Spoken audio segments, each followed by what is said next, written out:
Okay, so this is a video response for Backwoods. How does God talk to me?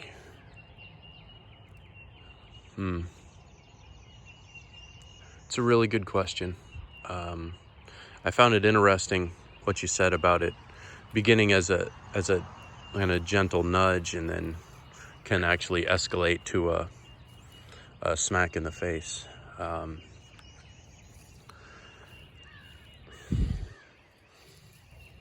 The best example that I can think of would be, say, at work when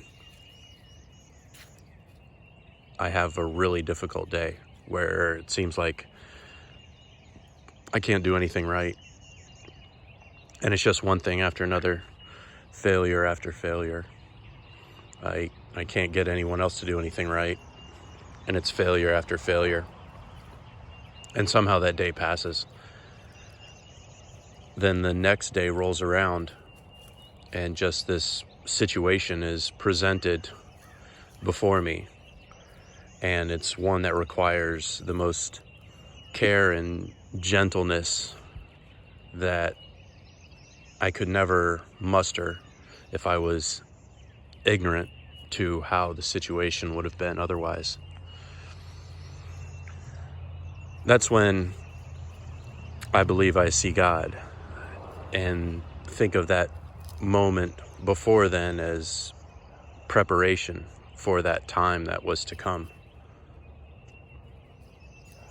There was on one of the religious radio stations, something came up the other morning and it said, "I don't know what today will bring, but I know who brought the day."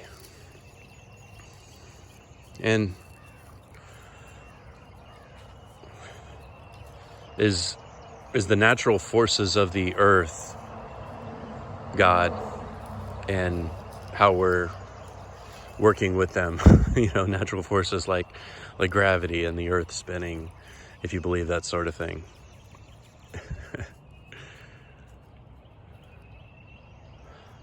I would say also a big way that God speaks to us is through the Bible. Specifically when Jesus was walking the earth in the New Testament, and he had the Sermon on the Mount and the Beatitudes where some key laws of Moses were clarified, and then further clarified, and then further refined, and then eventually brought down to the singular, love one another as I have loved you. Is there much more that needs to be said beyond that? Outside of, say, as a parent, do we assume our kids know that we love them, or do we still tell them? How far do you go in between those moments of telling your beloved children that you care, that you love them?